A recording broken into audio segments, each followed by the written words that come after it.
để lên cái dĩa. Cái dĩa ngon nha cả nhà. Thì trời mưa làm bánh tỉ nó nhỏ hơn.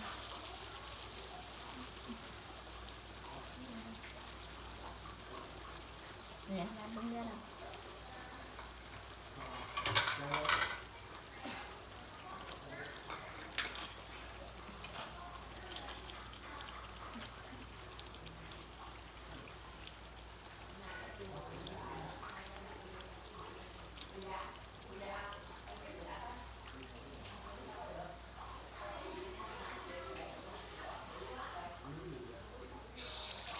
Em ơi.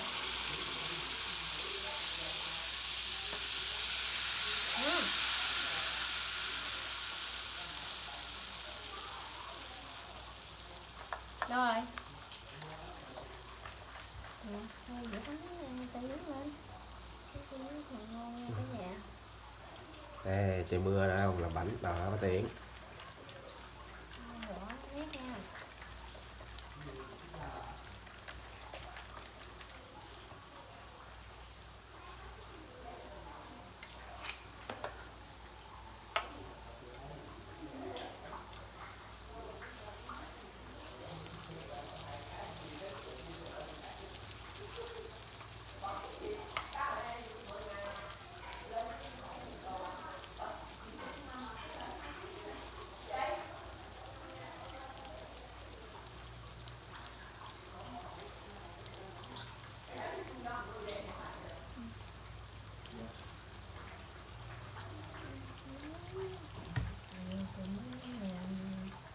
Đó, mọi người xem cho mình một đăng ký nha, một like nhé, giúp kênh mình mau đạt được 1.000 người đăng ký.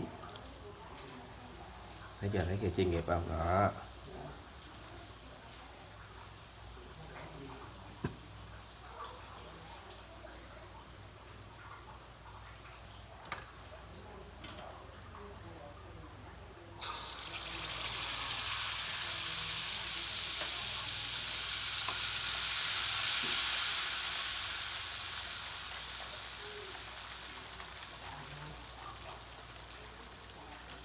Để trong nồi ăn nè. Nè, lên trong nồi ăn nữa.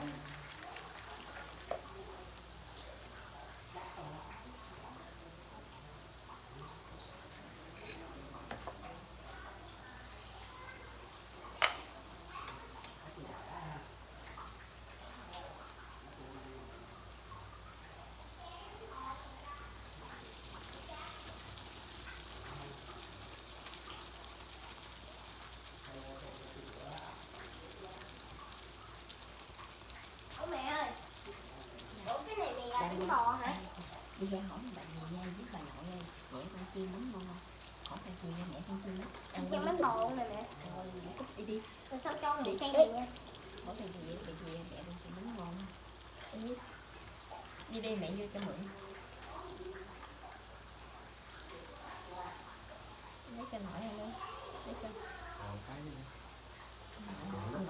Còn rất hạt nữa.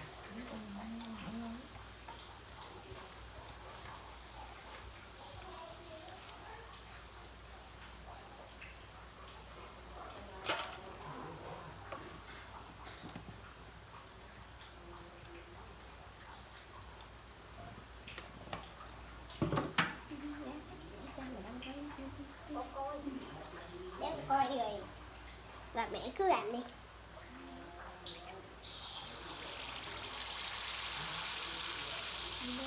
Mẹ sao mẹ không hướng dẫn người ta? Chị cha mình cứ hướng dẫn đi.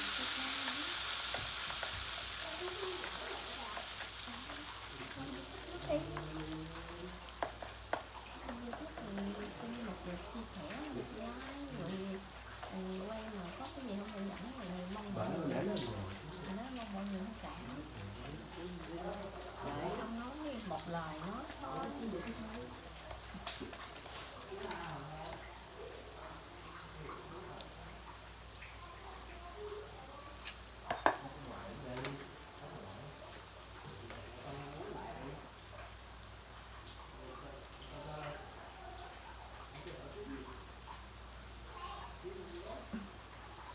Mưa chiên ăn bánh ăn nha cả nhà. nhà con Kiên có gì mấy thì mong cả nhà chỉ dẫn cho em thêm nha.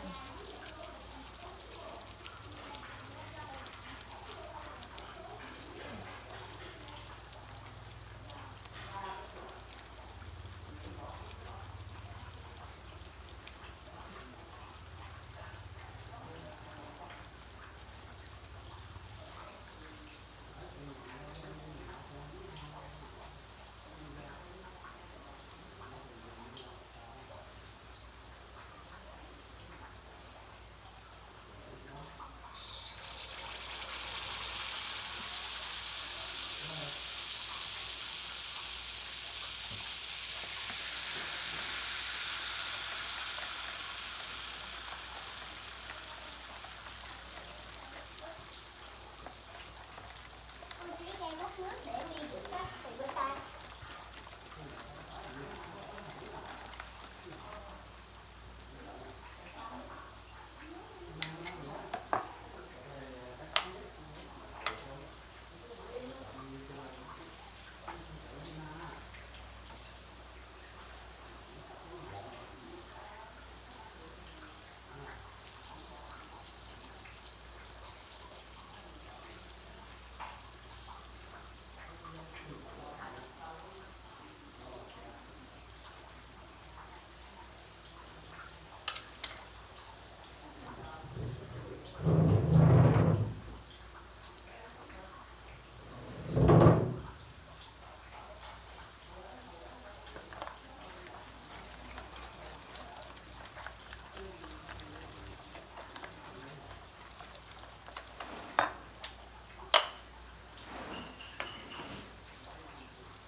Ngọt không Thịnh? Ngọt chưa kìa? Đó. Ngọt không?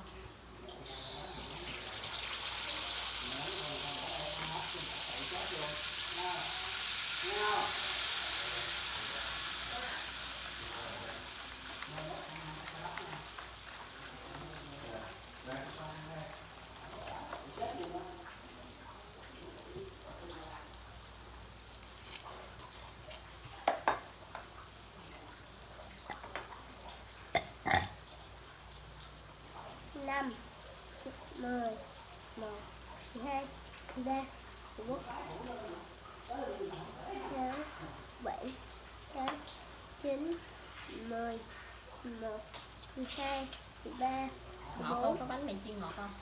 có. Ngọt không? Nhưng mà con thấy như cái trong y như là bánh bò vậy đó, nhưng mà ngọt lắm. Thôi hỏi cha con mày đi chỗ khác đi. Nó nhiều dầu quá. Đi. Người coi à. Cái bánh này tào lao quá. Đi đi. Nói đấy. Ở trong như y chang cái bánh bò à. Biết đi vô trong nè.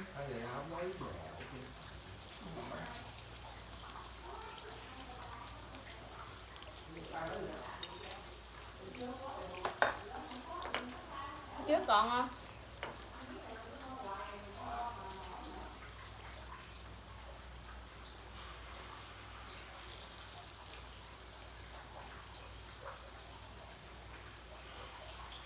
Anh trước còn không? Anh. Còn.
Coi ra được chưa?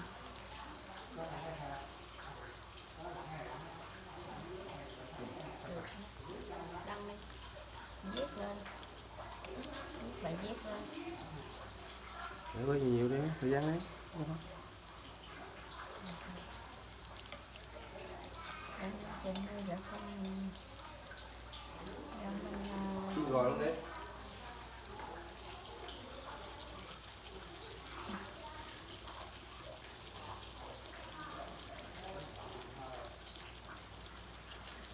thấy nè.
Trang nữa. Ăn đi, chị Trang đi bánh nữa. Chán thiệt luôn nè. Thiệt luôn, nói thiệt. Đi chỗ khác nha.